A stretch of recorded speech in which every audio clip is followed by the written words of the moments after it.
উপজেলা পর্যায়ে অধস্তন আদালত স্থাপনে একমত হয়েছেন সব রাজনৈতিক দল। সোমবার সকালে ঐক্যমত্য কমিশনের দ্বিতীয় পর্যায়ে 10ম দিনের সংলাপে এই সিদ্ধান্তে পৌঁছায় দলগুলো। একই সাথে জরুরি অবস্থা জারিতে যেন বিরোধীদের দমন পীড়ন না হয় সে বিষয়ে ঐক্যমত্য হয়েছে।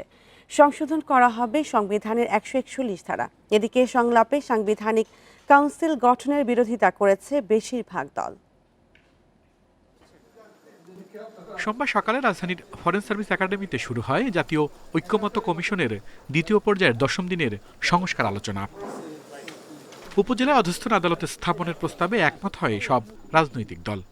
ন্যায় বিচার নিশ্চিত, মামলার চাপ কমাতে এ প্রস্তাবে সমর্থন দিয়েছে তারা। এছাড়া জরুরি অবস্থা জারি যেন বিরোধী মতকে দমন পীড়নের হাতিয়ার না হয় তা নিশ্চিতের বিষয়েও একমত সবাই। এটা অপব্যবহার যেন না হয়। অতীতে যেভাবে অপব্যবহার হয়েছে, রাজনৈতিক দলের আন্দোলন নিপীড়ন দমন নিপীড়নের কাজে ব্যবহৃত না হয়। এমনকি আমরা বলেছি সোশ্যাল মুভমেন্ট বা অধিকার আন্দোলনের ক্ষেত্রেও যাতে এই ধরনের কোনো অপব্যবহারের ঘটনা না ঘটে। কমিশনের তরফ থেকে বলা হয়েছে যাতে রাজনৈতিকভাবে জরুরি অবস্থা কোনো অপব্যবহার না করতে পারে সে ব্যাপারে যেন একটা ডিরেকশন এর মধ্যে উল্লেখ করা হয়ে থাকে। বিএনপি বলছে বিচার বিভাগের সাথে আলোচনা করে নতুন সিদ্ধান্ত কার্যকর করতে হবে। জরুরি অবস্থা ঘোষণার ক্ষেত্রে সংবিধানের 141 ধারা সংশোধনের বিষয়ে একমত দলটি।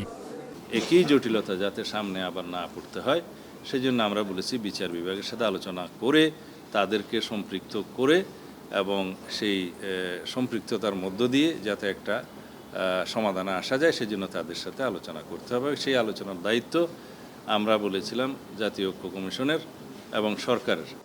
কমিশনের সহসভাপতি জানান, সংলাপে এনসিসি গঠনের বিরোধিতা করেছে বেশিরভাগ দল। কমিশন কোনো কিছু চাপিয়ে দিচ্ছে না বলেও জানান তিনি। আপনাদের বক্তব্য, আপনাদের আকাঙ্ক্ষা সাথে যাতে একটা সামঞ্জস্য বিধান করা যায়। আমি বারবার বলেছি, যখন দলগুলোর সাথে আলাদা করে বৈঠক করা হয়েছে কমিশনের পক্ষ থেকে, আমি সুস্পষ্টভাবে বলেছি যে কমিশন কিছু চাপিয়ে দিচ্ছে না। সব বিষয়ে একমত হওয়ারও কোনো বিষয় নেই। আমি বারবার বলেছি সব বিষয়ে আমরা একমত হব না। দিনব্যাপী সংলাপে বিএনপি জামাত সহ অংশ নিয়েছে অন্তত 20টিরও বেশি রাজনৈতিক দল। আল Amit Hossain, independent News, Dhaka. July সনদ নিয়ে কোনো টালবাহানা মেনে নেওয়া হবে না বলে মন্তব্য করেছেন এনসিপির আহ্বায়ক নাহিদ ইসলাম। সোমবার দুপুরে নাটোরের জুলাই স্মরণে পদযাত্রা কর্মসূচিতে এমন হুঁশিয়ারি দেন তিনি। সন্ধ্যায় সিরাজগঞ্জে পদযাত্রা করেন এনসিপির নেতারা। সোমবার দুপুরে নাটোরের ঢালানতৌকিয়া বাজার থেকে শুরু হয় এনসিপির পদযাত্রা। দলটির শীর্ষ নেতাদের পাশাপাশি বিভিন্ন জেলা থেকে আসা নেতাকর্মীদের উপস্থিতি ছিল চোখে পড়ার মতো। বিভিন্ন স্থানে পথসভা শেষে মাদ্রাসা মোড়, স্বাধীনতা চত্বরে সমাবেশ করে দলটি।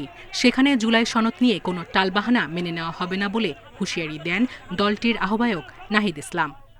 সংবিধানের স্বীকৃতি থাকতে হবে, এর জন্য আমাদের প্রয়োজন জুলাই ঘোষণাপত্র এবং জুলাই সনদ। আমরা কোনো ধরনের টালবাহানা, কোনো ধরনের ষড়যন্ত্র মেনে নেব না। সন্ধ্যায় সিরাজগঞ্জের কেন্দ্রীয় শহীদ মিনারের মুক্তির স্তূপানে পথসভা করে এনসিপি। সেখানে দলটির আরেক নেতা দক্ষিণাঞ্চলের মুখ্য সংগঠক হাসনাত আব্দুল্লাহ প্রশাসনকে নিরপেক্ষভাবে কাজ করার আহ্বান জানান। প্রশাসনের কাছে বলবো, প্রত্যেকটি রাজনৈতিক দলের এই সিরাজগঞ্জের মাটিতে ফ্যাসিবাদ বিরোধী রাজনৈতিক দলগুলোর সহ অবস্থান নিশ্চিত করতে হবে। আপনারা জনগণপন্থী সিএসপি হন, কারণ দিন শেষে ক্ষমতার উৎস হচ্ছে জনতা। পরে পাবনার আব্দুল হামিদ রোড শহীদ চত্বরে পথসভা করে দিনের কর্মসূচি শেষ করে এনসিপি। সায়রা খান, ইন্ডিপেন্ডেন্ট নিউজ। আগামী সংসদ নির্বাচনে বিএনপি 38.76% ভোট পাবে বলে মনে করছে তরুণরা। পরের অবস্থানে 21.45% ভোট পাবে জামায়াত ইসলামী। সোমবার south Asian network on economy modelling এর জরিপে এমন তথ্য উঠে এসেছে। সানেমের জরিপে অংশ নেওয়া তরুণরা মনে করে অন্য ধর্মীয় দলগুলো পাবে 4.59% ভোট। তবে নতুন দল এনসিপি পেতে পারে 15.84%। এছাড়া জাতীয় পার্টি পাবে 3.77% এবং অন্যান্য দল পাবে 0.57% ভোট। জরিপ অনুযায়ী এনসিপির প্রতি নারী ভোটারদের সমর্থন পুরুষদের তুলনায় কিছুটা বেশি। সানেমের জরিপে আরও উঠে এসেছে, নির্বাচনে অংশগ্রহণের অনুমতি পেলে আওয়ামী লীগ পেতে পারে 15.02% ভোট। জরিপে অংশ নেন 15 থেকে 35 বছর বয়সী 2000 মানুষ। প্রবল স্রোতের কারণে শরীয়তপুরের জজিরায় পদ্মা সেতু কনস্ট্রাকশন ইয়ার্ডের বাঁধ ধস নেমেছে। নদীগর্ভে বিলীন হয়েছে বাঁধের প্রায় 150 মিটার অংশ। সোমবার বিকেলে উপজেলার পূর্ব নওডোবার মঙ্গল মাছের ঘাট এলাকায় এই ভাঙন শুরু হয়। পানি উন্নয়ন বোর্ড জানিয়েছে, গত বছরের নভেম্বরে নওডোবা এলাকায় 100 মিটার বাঁধ ধসে গেলে 2,87 লাখ টাকা ব্যয়ে তা পুনর্নির্মাণ করা হয়। সেই সংস্কার করা এলাকায় দুটি স্থানে 7 ও 8 জুন 200 মিটার অংশ পদ্মা নদীতে ধসে পড়ে। সোমবার বিকেলে একই স্থানে আবারও ভাঙন শুরু হয়। ভাঙনের কারণে মঙ্গল মাছের ঘাট বাজারের 5টি ব্যবসা প্রতিষ্ঠান, 2টি বসতঘর ও একটি কালভার্ট নদী গর্ভে বিলীন হয়েছে। বাঁধের পাশের অন্তত 20টি বাড়িঘর ও ব্যবসা প্রতিষ্ঠান সরিয়ে নিয়েছে স্থানীয়রা।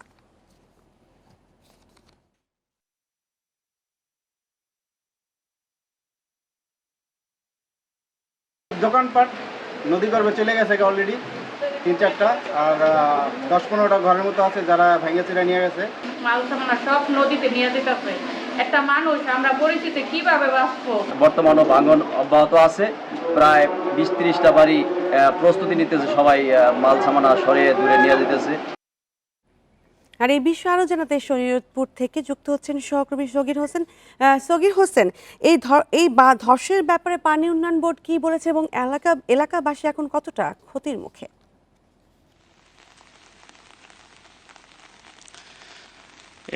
গতকাল 3:30টার দিকে ভাঙন শুরু হয়। পরে আমরা পানি উন্নয়ন বোর্ডের সাথে একাধিকবার কথা বলি। তিনি যেমনটা জানিয়েছেন যে ভাঙন অব্যাহত আছে, ভাঙন রোধে জিও ব্যাগ ফেলবে। রাতে জিও ব্যাগ ফেলতে পারেনি বৃষ্টির কারণে, আজ সকাল থেকে জিও ব্যাগ ফেলে ভাঙন রোধ করবে। তবে গতকাল থেকে আজ কিন্তু ভাঙনের তীব্রতা একটু কম। আমরা পানি উন্নয়ন বোর্ড থেকে যতটুকু জেনেছি যে পদ্মা সেতুর পূর্ব পাশ থেকে একদম আলমখার কান্দি পর্যন্ত নাওডোবার যে জিরো পয়েন্ট আছে, এখানে 2 কিলোমিটার একটি বাঁধ নির্মাণ করা হয়, যে বাঁধটির নাম রাখা হয় পদ্মা সেতু কনস্ট্রাকশন ইয়ার্ড রক্ষা বাঁধ। এই বাঁধটি কিন্তু গত বছরের নভেম্বরে কিন্তু 100 মিটার ভেঙে যায়, নদীগর্ভে তলিয়ে যায়। পরবর্তীতে কিন্তু এই তারা জিও ব্যাগ ফেলে ওই ভাঙন রোধ করে। পাশাপাশি কিন্তু গত মাসেও কিন্তু আবার এই 100 মিটারের কিছু অংশ ভাঙে এবং অন্য জায়গায় দেখা গেছে যে প্রায় 2টি স্থানে 200 মিটার পর্যন্ত নদীগর্ভে চলে যায়। এই ব্যাপারে পানি উন্নয়ন বোর্ড জিও ব্যাগ ডাম্পিং করলেও পরবর্তীতে দেখা যায় গতকাল 3:30টার দিকে কিন্তু আবার ভাঙন শুরু হয়। আমরা যতটুকু জেনেছি যে ভাঙনে কিন্তু 5টি ব্যবসা প্রতিষ্ঠান নদীগর্ভে চলে যায় এবং পাশাপাশি কিন্তু বসত ভিটা 2টি নদীগর্ভে চলে যায়। এছাড়া একটা কালভার্টও কিন্তু নদীগর্ভে চলে যায়। এছাড়া আমরা দেখেছি ওইখানে প্রায় 20 থেকে 30টি বসত ঘর ব্যবসা প্রতিষ্ঠান স্থানীয়রা সরিয়ে নিয়েছে। এর মধ্যে কিন্তু ভবনও রয়েছে।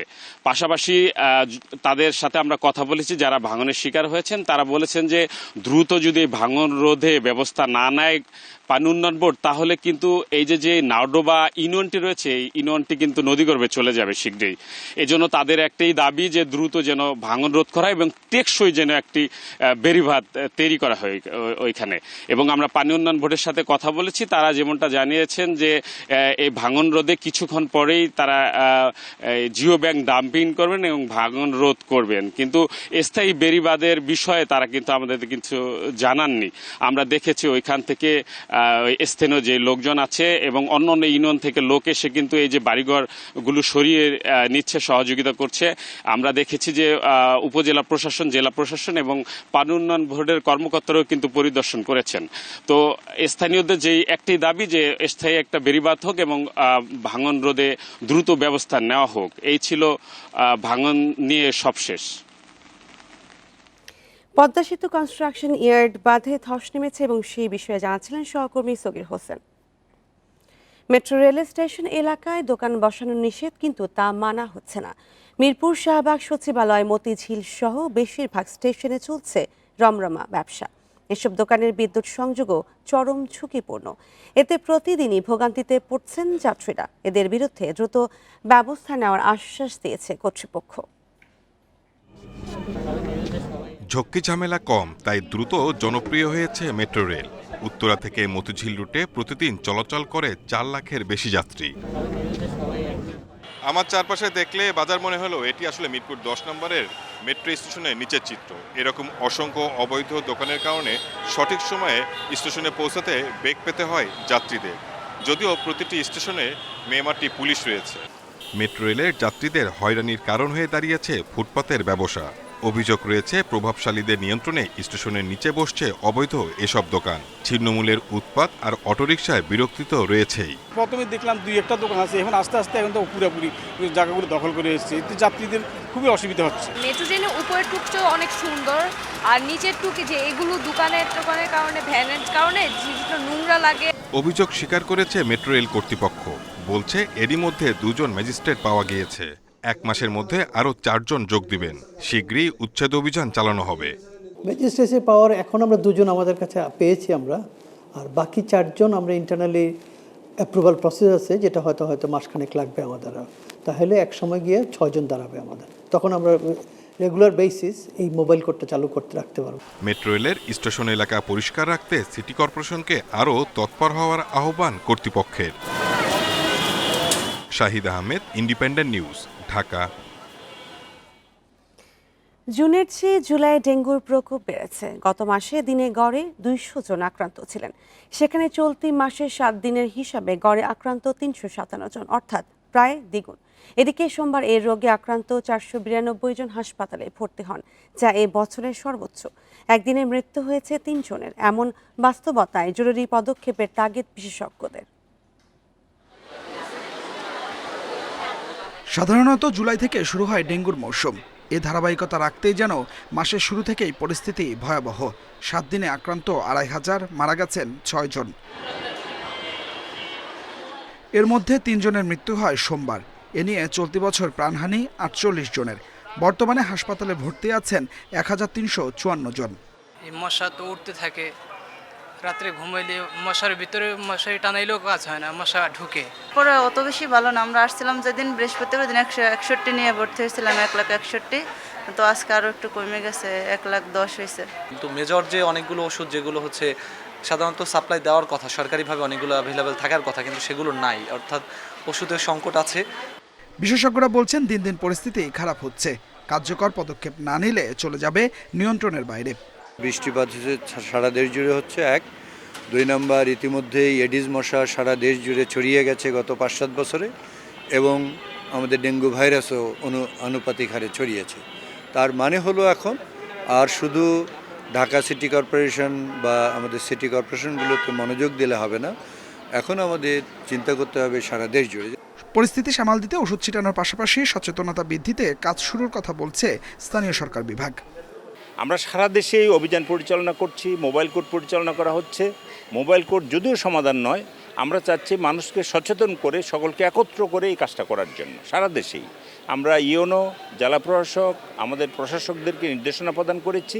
এখন থেকে মেসিভ প্রোগ্রাম করে মানুষকে সচেতন করে ওষুধ যেখানে দেওয়া দরকার সেখানে দিবে। এবছর এখন পর্যন্ত ডেঙ্গু আক্রান্ত হয়েছে 12,763 জন। এদের 66% পুরুষ আর 34% নারী। Adilur Rahman, independent News, Dhaka. দেশে লিভার রোগে আক্রান্তদের 25%ই ভুগছে সিরোসিস ও ক্যান্সারের মতো জটিলতায়, যদি অন্যান্য দেশে এই হার 10%। অতিরিক্ত শর্করা গ্রহণ আর পরিশ্রমের অভাব লিভারের ক্ষতি করছে বেশি। রোগ নিয়ে অসচেতনতা আর অনিয়মের জীবন জটিলতা বাড়াচ্ছে বলে জানান বিশেষজ্ঞরা। 1 মাস ধরে শাহবাগের বাংলাদেশ মেডিকেল বিশ্ববিদ্যালয়ে ভর্তি 35 বছরের শহীদুল ইসলাম। পটুয়াখালীর এই বাসিন্দা হঠাৎ অসুস্থ হলে পরীক্ষায় জানা যায় লিভার ক্যান্সারে আক্রান্ত তিনি। 1-1.5 মাস আগে যখন ঢাকা আসছে তখন পরীক্ষা নিরীক্ষায় দেখা গেছে তার লিভার ক্যান্সার এবং টিউমার হয়েছে। একই ওয়ার্ডে আছেন গোপালগঞ্জের এ যুবকও। 1.5 মাস আগে জন্ডিস ধরা পড়লে ঢাকায় আসেন, জানতে পারেন লিভার ভালো নেই। একটু সুস্থ হয়েছে, ফিরে বাড়ি আনছি, এক সপ্তাহ পরের থেকে আরো অসুস্থ। চিকিৎসকরা বলছেন খাদ্যাভ্যাস আর অলসতা লিভার রোগের অন্যতম কারণ। এছাড়া পরিবারের সদস্যদের মাধ্যমে হেপাটাইটিস বি ও সি ভাইরাসে আক্রান্তের সংখ্যাও বাড়ছে। অন্তর্বিভাগের রোগীদের ক্ষেত্রে আমরা বি ভাইরাস রেটের রোগী বেশি পাই। এরপরেই আমাদের যেই স্থানটা দখল করে আছে দ্বিতীয় স্থানে, সেটা হচ্ছে ফ্যাটি লিভার জনিত লিভার সিরোসিস, এবং এই সংখ্যাটা দিন দিন বেড়ে যাচ্ছে। ফ্যাটি লিভারকে আমার নির্ণয় হওয়ার পরে প্রথম কাজই হচ্ছে আমার এই ফ্যাটি লিভারটা কি অ্যাডভান্স হবে নাকি আমি এই জায়গায় স্থিতিশীল থাকবো, আমার ক্ষতি হবে না। এইটা নির্ণয় করতে পারলে আমরা অনেক মানুষই কিন্তু আমরা এই আতঙ্ক থেকে বেঁচে যাব। লিভার রোগ নীরব ঘাতক। চর্বি জমা হয়ে এই অঙ্গের কার্যক্ষমতা কমতে থাকে। এছাড়া কোমরের মাপ স্বাভাবিকের চেয়ে বেশি হলে ওজন কমানোর পরামর্শ বিশেষজ্ঞদের। যদি দেখা যায় যে আমার লিভার ডিজিজটা অ্যাডভান্স অথবা সাথে কমপ্লিকেশন আছে, আনকন্ট্রোল ডায়াবেটিস আছে, আনকন্ট্রোল হাইপারটেনশন আছে, family history of liver disease আছে, প্রেগনেন্সি আছে, তখন আমি স্পেশালিস্টের কাছে যাব। তার কাছে গেলে তখন আমার পুরো অ্যাসেসমেন্ট হবে এবং আমি কী আমার চিকিৎসার প্রয়োজন হবে। মূল কথা হচ্ছে এখানে কিন্তু চিকিৎসার চাইতেও আমার জীবনযাত্রার মান পরিবর্তন করা, লাইফস্টাইল মডিফিকেশন, এটা হচ্ছে আমাদের সবচেয়ে গুরুত্বপূর্ণ। দেশে লিভারের জটিলতায় ভুগছে 4 কোটিরও বেশি মানুষ। তবে বহু মানুষ জানেনই না তারা এই মরণব্যাধিতে আক্রান্ত।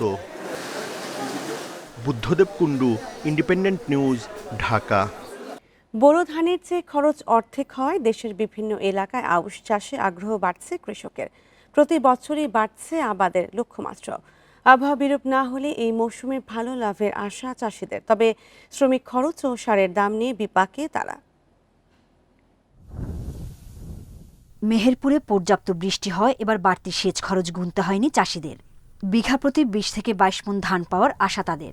তবে শ্রমিক খরচ ও সারের দাম কম হলে আরও বেশি লাভ হতো বলছেন কৃষকরা।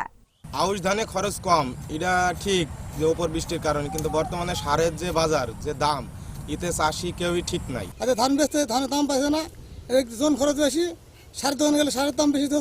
জেলায় এবার 22,000 হেক্টর জমিতে 76,323 মেট্রিক টন আউশ ধান উৎপাদনের লক্ষ্যমাত্রা রয়েছে। কৃষি প্রণোদনা কর্মসূচি আওতায় 12,000 কৃষককে আমরা বিনামূল্যে আউশ ধানের বীজ এবং সার দিয়েছি। এটা পাওয়াতে কৃষক ভাইগণ উপকৃত হবেন এবং অল্প খরচে তারা আবাদ করতে পারবেন। নেত্রকোনায় এর আগে 1,200 হেক্টর জমিতে আউশের আবাদ হয়েছিল। চলতি মৌসুমে 650 হেক্টর বেড়ে 1,850 হেক্টর জমিতে চাষাবাদ চলছে। ব্রি 48, ব্রি 49 সহ উপসি জাতের ধানের চারা রোপণ করছেন কৃষক। বড় কোনো প্রাকৃতিক দুর্যোগ না হলে ভালো ফলনের আশা তাদের। কৃষি অফিসের সহযোগিতা এবং আমাদের এলাকাবাসীর সহযোগিতায় আমরা আউশ ধান রোপণ করছি। এখন যদি আবহাওয়াটা যদি ভালো থাকে তাহলে আমরা ভালো ফলন পাবো। লক্ষ্যমাত্রার 50% বেশি জমিতে রোপণ শেষ হয়েছে জানায় কৃষি বিভাগ। ভালো ফলনের জন্য চাষিদের নানা পরামর্শ দিয়ে সহায়তা করছেন কর্মকর্তারা। কৃষি বিভাগ থেকে যাতে আউশ ফসলের আবাদটি বৃদ্ধি করা যায়, এজন্য সরকারিভাবে আমরা বিভিন্ন ধরনের প্রণোদনা সহযোগিতা দিয়ে থাকি। এর ফলে দেখা যাচ্ছে আমাদের এই জেলায় আউশাবাদী জমির পরিমাণ দিন দিন বৃদ্ধি পাচ্ছে। জেলায় এবার 8,120 মেট্রিক টন আউশ ধান উৎপাদনের আশা করা হচ্ছে। সোহেলি জাহান, ইন্ডিপেন্ডেন্ট নিউজ। বরিশাল মহানগরীতে চলাচলকারী থ্রি হুইলারের মধ্যে বেশিরভাগেরই নেই নিবন্ধন। এর মধ্যে সিটি কর্পোরেশনে তালিকাভুক্ত 7,500 নিবন্ধিত যানের নবায়ন হয়নি 4 বছর ধরে। সিটি কর্পোরেশন বলছে জনবলের অভাবে এসব কার্যক্রম স্বাভাবিক রাখা যাচ্ছে না। 68 বর্গ কিলোমিটার আয়তনের বরিশাল সিটি কর্পোরেশন এলাকায় চলে প্রায় 25,000 থ্রি হুইলার। এর মধ্যে পুলিশ ও বিআরটিআই নিবন্ধিত 5,000 আর সিটি কর্পোরেশনের তালিকাভুক্ত 7,620টি। সিটি কর্পোরেশনের তালিকাভুক্ত সিএনজি অটোরিকশার লাইসেন্স নবায়ন হয়নি 4 বছর। এতে বকেয়া পড়েছে 10 কোটি টাকা। পর্যাপ্ত জনবলের অভাবে বকেয়া আদায় ও অবৈধ যানবাহনের বিরুদ্ধে ব্যবস্থা নেওয়া যাচ্ছে না বলছেন কর্মকর্তারা। যে ম্যাজিস্ট্রেট পাওয়ার দরকার, ম্যাজিস্ট্রেট স্যার আমাদের নাই। এই পদটা আমাদের শূন্য বিধায় আমরা রাস্তায় সেরকম সুফল বয়ে আনতে পারছি না। পাশাপাশি 8-10টা স্পটে যে স্পটগুলো নিয়ন্ত্রণ করতে পারলে অবৈধ গাড়িগুলো নিয়ন্ত্রণ করা যাবে, সেই জনবল এবং ম্যাজিস্ট্রেট আমাদের নাই। লাইসেন্স থাকলেও ভোগান্তির কারণে নবায়নে আগ্রহ নেই চালকদের। যদি নবায়ন করে তারপরও পুলিশে ধরে, মামলা দেয়, এই জন্য হয়তো অনেকে করে না। নবায়ন করে আমাদের লাভ কি বলেন? আমাদের সবার ড্রাইভারের একই প্রশ্ন যে আমাদের নবায়ন করলেও আমাদের পুলিশে ধরে আর না করলেও ধরে, তাহলে আমরা নবায়ন কেন করব? সিটি কর্পোরেশন বলছে অভিযান জোরদার করা গেলে লাইসেন্স নবায়নের প্রবণতা বাড়বে, আর পুলিশ বলছে নিয়মিত অভিযান চলছে। ট্রাফিক বিভাগ যে আছে, ট্রাফিক পুলিশের যে ডিসি আছে, তার সাথে আমরা কথা বলেছি যে এই বিষয়গুলো ধরার জন্য। তারাও ধরছে, মানে তাদের সাথে কথা কয়, তারা প্রতিনিয়ত ধরছে, কিন্তু ধরার পরিমাণ হয়তো আরও একটু বাড়াতে হবে। এখন যেভাবে বাড়ছে এতে অবৈধগুলো প্রচুর পরিমাণে চলাচল করছে। সিএনজিগুলো যেগুলো সবুজ সিএনজি যেগুলো আগে নেওয়া ছিল, সেগুলো আমরা কিন্তু জরিমানা করছি, এবং জরিমানা বেশি হয়ে গেলে তখন তারা আবার কিন্তু একটা ওই যে প্রতিবন্ধকতা সৃষ্টি করে। গত মাসে অভিযান চালিয়ে অবৈধ যানবাহন থেকে 1 লাখ টাকা জরিমানা আদায় করেছে পুলিশ। Independent News. শরীয়তপুরে পদ্মা নদীতে 22 একরের বেশি জমিতে হাইড্রোগ্রাফিক জরিপ ছাড়াই বালুমহাল ইজারার অভিযোগ উঠেছে। পানি উন্নয়ন বোর্ড বলছে, অপরিকল্পিতভাবে বালু তোলায় নদীর প্রবাহ ও গতিপথ বদলে নতুন করে ভাঙনের ঝুঁকি তৈরি হবে। আর জেলা প্রশাসনের দাবি, সবার মতামত নিয়ে বালুমহাল ঘোষণার প্রক্রিয়া চলছে। শরীয়তপুরের পদ্মা নদীর ভাঙনে গত 10 বছরে ঘরবাড়ি হারিয়েছে অন্তত 20,000 পরিবার, নিঃস্ব হয়েছেন নদীর তীরের বহু মানুষ। এবার বালুমহল ইস্যু নিয়ে নতুন শঙ্কায় তারা। সম্প্রতি পদ্মা নদীর 77 নম্বর কাছিকাটা মৌজার 22.63 একর জমি বালুমহল ঘোষণার প্রক্রিয়া শুরু করে জেলা প্রশাসন। ইজারা দরপত্র বিজ্ঞপ্তি প্রকাশ ও বিভাগীয় কমিশনারের কাছে অনুমতির চিঠিও পাঠানো হয়েছে, যার বিরোধিতায় নদীর তীরের বাসিন্দারা। যদি বালু কাটার অনুমতি সরকার দেয় তাহলে আমাদের জমি জামা সবকিছু ভেঙে যাবে। নদী ভাঙনের শিকার হয়ে যাচ্ছে প্রতি বছর। সেক্ষেত্রে যদি এই বালুমহলকে ইজারা দেওয়া হয়, তাহলে শরীয়তপুরবাসীর এই নদীর পাড়ে যাদের বসবাস, তারা গৃহহীন হয়ে যাবে। হাইড্রোগ্রাফিক জরিপ শেষ করে নদীর গতিপথ ও স্রোত নিরূপণের পর এই বিষয়ে সিদ্ধান্তের পরামর্শ পানি উন্নয়ন বোর্ডের। আর জেলা প্রশাসন বলছেন, সবার মতামত নিয়ে বালুমহাল ঘোষণার প্রক্রিয়া চলছে। হাইড্রোগ্রাফিক সার্ভে, এই সার্ভে করার পরেই মূলত হচ্ছে অ্যাকচুয়াল অবস্থাটা ভালোভাবে বোঝা যাবে যে এটা চরটা অপসারণ করলে তীরের প্রতি কী ধরনের নেগেটিভ আর পজিটিভ কোন ধরনের ইম্প্যাক্ট পড়তে পারে। বিজ্ঞপ্তি নোটিশ বোর্ডে দেই, তারপর হচ্ছে আপনার জেলা প্রশাসনের যে সরকারি ওয়েবসাইট, তারপর ইউনো সাবদের যে যাদের সরকারি ওয়েবসাইট, এইসব জায়গায় দেওয়া হয়েছিল আর কি। এদিকে সেতু উপদেষ্টা জানান, গত 10 বছরের পানি প্রবাহ ও নদীর স্রোত পর্যালোচনা করে বালুমহাল ইজারা হবে। গত 10 বছরের পানির গতি প্রবাহ দেখবেন, নদীর স্রোতে অ্যানালাইজ করবেন, অ্যানালাইজ করে তার একটা সমাধান দেবে, তারপরে সেটার ভিত্তিতে আমরা কাজ করব। ভাঙন ঠেকাতে গত 5 বছরে শরীয়তপুরে প্রায় 4,000 কোটি টাকা ব্যয়ে একাধিক বাঁধ নির্মাণ করা হয়েছে। Independent news. দীর্ঘ 23 বছর শিকলবন্দি জীবনযাপন করছেন শেরপুরের ঝিনাইগাতি উপজেলার শেফালী খাতুন নাসরিন।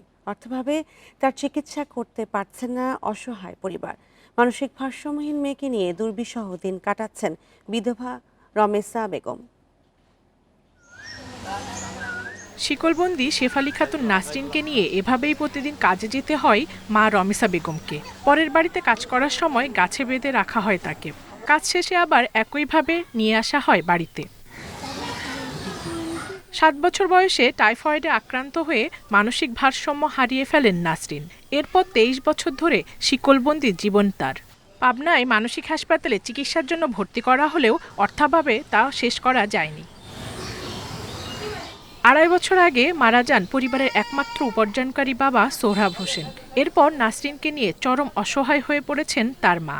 আমার বাপ মারার পর আমি আর পেটের খাদ্য জোটাইতে পারি না, আর ওষুধপাতি খাওয়া পাই না। আমি বড় অসহায়ের মধ্যে আছি, মানে চিকতে ঢুকার পারে এই কষ্ট মষ্ট করে আছি। নাসরিনের চিকিৎসায় সরকার ও বিত্তবানদের এগিয়ে আসার আহ্বান স্থানীয়দের।